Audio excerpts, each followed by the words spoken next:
तो line space और log space दोनों का कॉमन कॉन्सेप्ट ये है कि दोनों डिस्टेंस वाइज आपको वैल्यू रिटर्न करके देंगे, न्यूमेरिकल रेंज रिटर्न करके देंगे, लेकिन एक लॉग की वैल्यू के अकॉर्डिंग देगा और एक डिस्टेंस नॉर्मल जो आपने रेंज दी है उसके अकॉर्डिंग डिस्टेंस आपको देगा। और अरेंज फंक्शन क्या कर रहा है, ये कॉन्सेप्ट भी अभी हमने देखा।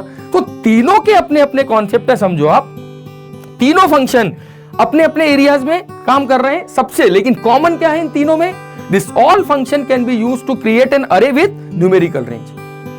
ठीक है, तो एक बार अगर हम शुरू से रिवाइज करें तो हम बात कर रहे हैं अरेंज फंक्शन की, लाइन स्पेस और लॉग स्पेस की। तो तीनों में कॉमन हमने ये देखा कि तीनों का रिटर्न टाइप क्या है, न्यूमेरिकल रेंज वैल्यू। तो जब भी हमें numpy को यूज करके पाइथन में न्यूमेरिकल रेंज अरे क्रिएशन करना है, so will go for this 3 option. ठीक है, return type of all this 3 function are range value. अलग अलग रेंज वैल्यू है लेकिन तीनों का रिटर्न टाइप रेंज वैल्यू है। फिर हमने बात की सबसे पहले अरेंज फंक्शन को यूज करके।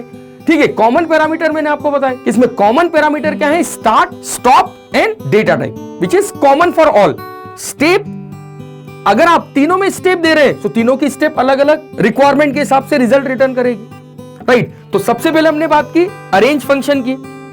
ठीक है, कि arange function is basically used to return the value from the given range, कि 1 to 10 अगर आपने स्टेप 2 दी है तो it returns the value with the 2 distance 1, 3, 5, 7, 9। ठीक है, यदि आपको इक्वल डिस्टेंस वैल्यू चाहिए 1 to 10, अगर इक्वल डिस्टेंस वैल्यू चाहिए so will go for line space function, कि line space function will return equal distance value.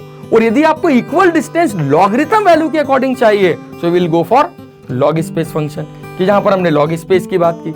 So this is what the concept to create an array using numpy। कि step 1 जो पिछला lecture था वहां पर हमने अरे क्रिएशन देखा 0D, 1D, 2D, 3D using list and tuple. और यहां पर अभी हमने बात की कि जब आपको न्यूमेरिकल रेंज में अरे क्रिएट करना है, so how we can create a numerical range अरे।